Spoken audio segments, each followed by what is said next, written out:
ಪ್ರಧಾನಮಂತ್ರಿ ಜನಾರೋಗ್ಯ ಯೋಜನೆಯಾದ ಆಯುಷ್ಮಾನ್ ಭಾರತ್ ಇತ್ತೀಚಿನ ದಿನಗಳಲ್ಲಿ ಜನರ ಆರೋಗ್ಯದ ರಕ್ಷಣೆಯಲ್ಲಿ ಮಹತ್ವದ ಪಾತ್ರ ನಿರ್ವಹಿಸುತ್ತಿದೆ.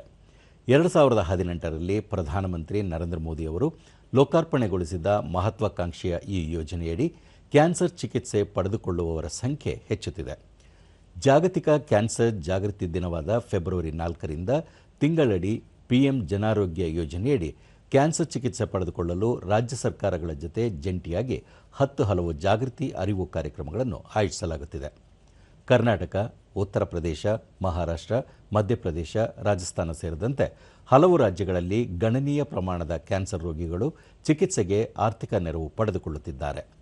ಸ್ತನ ಕ್ಯಾನ್ಸರ್, ಗಂಟಲು ಕ್ಯಾನ್ಸರ್, ರಕ್ತ ಕ್ಯಾನ್ಸರ್ ಸೇರಿದಂತೆ ಸುಮಾರು 27ಕ್ಕೂ ಅಧಿಕ ರೋಗಗಳ ಚಿಕಿತ್ಸೆಯನ್ನು ಈ ಯೋಜನೆಯಡಿ ಪಡೆದುಕೊಳ್ಳಬಹುದಾಗಿದೆ.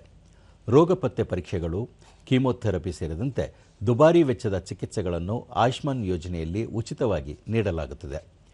ಪಿಎಂ ಜನಾರೋಗ್ಯದ ಯೋಜನೆಯಡಿ ದೇಶದ 50%ಕ್ಕೂ ಅಧಿಕ ಮಂದಿ ವಿವಿಧ ರೋಗಗಳಿಗೆ ಚಿಕಿತ್ಸೆ ಪಡೆದುಕೊಳ್ಳುತ್ತಿದ್ದು, ವಿಶೇಷವಾಗಿ ಕ್ಯಾನ್ಸರ್ ರೋಗ ಹೊಂದಿರುವವರು ದುಬಾರಿ ವೆಚ್ಚದ ಹೊರೆ ಇಲ್ಲದೆ ಉಚಿತ ಚಿಕಿತ್ಸೆ ಪಡೆದುಕೊಳ್ಳಲು ಸಾಧ್ಯವಾಗಿದೆ. ಆರ್ಥಿಕ ನೆರವಿನಿಂದಾಗಿ ಕ್ಯಾನ್ಸರ್ ರೋಗಿಗಳ ಸಾವಿನ ಸಂಖ್ಯೆಯು ಗಣನೀಯವಾಗಿ ತಗ್ಗಿದ್ದು, ಆರ್ಥಿಕವಾಗಿ ದುರ್ಬಲರು, ಬಡವರು, ಮಧ್ಯಮ ವರ್ಗದವರ ಮೆಚ್ಚುಗೆಗೆ ಪಾತ್ರವಾಗಿದೆ.